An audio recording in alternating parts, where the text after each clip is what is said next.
బంగారం, వెండి తాకట్టుపై బ్యాంకుల నుంచి తీసుకున్న రుణాల సొమ్ముతో మనీలాండరింగ్ చేస్తున్నారా అనేది ఎప్పటికప్పుడు పక్కాగా బ్యాంకులు తనిఖీ చేయాలని ఆర్బీఐ తాజా ఆదేశాల్లో పేర్కొంది.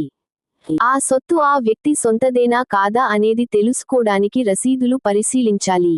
అవి లేకపోతే అది సొంతదే అని రాతపూర్వక పత్రాలు తీసుకోవాలి. బంగారం తాకట్టు పెట్టుకుని సులభంగా రుణాలిచ్చేస్తామని మోసపూరిత ప్రకటనలు ఏవీ జారీ చేయవద్దు అని అన్ని బ్యాంకులకు, ఇతర ఆర్థిక సంస్థలకు ఆర్బీఐ స్పష్టమైన హెచ్చరికలు జారీ చేసింది.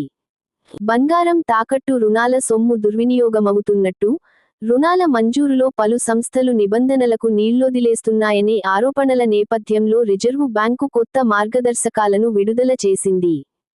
ఆర్బీఐ కొత్త మార్గదర్శకాలు: ఇక నుంచి ఏ ఒక్క వ్యక్తి పేరుతో కిలో బంగారు ఆభరణాలు, 10 కిలోల వెండి ఆభరణాలకు మించి తాకట్టు పెట్టుకోకూడదు. ఆభరణాల విలువలో ఎంత రుణం ఇవ్వాలనేది తీసుకునే రుణ మొత్తం ఆధారంగా నిర్ణయమవుతుంది.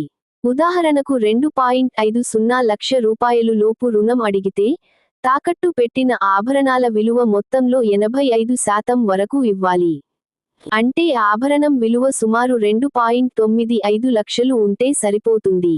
2.50 లక్ష రూపాయలు నుంచి 5 లక్ష రూపాయలు లోపు అడిగితే 80%, రూ.5 లక్షలకు మించి రుణం అడిగితే ఆభరణాల విలువలో 75% మాత్రమే బ్యాంకు లేదా ఇతర ఆర్థిక సంస్థలు రుణాలివ్వాలి. బంగారం నాణేలు, బిస్కెట్లు అయితే 50 గ్రాములకు, వెండి అయితే 500 గ్రాములకు మించి తాకట్టుకు స్వీకరించకూడదు. అనేక బంగారం తాకట్టు రుణాలు ఒకేసారి తీసుకుంటుంటే వాటిని తనిఖీ చేసి విచారించాలి. అప్పుగా ఇచ్చే సొమ్మును రుణగ్రహీత బ్యాంకు ఖాతాలోనే జమ చేయాలి. రుణం తీసుకున్న తేదీ నుంచి ఏడాదిలోగా తిరిగి చెల్లించాలి. చెల్లించకపోతే తాకట్టు సొత్తును వేలం వేయాలి.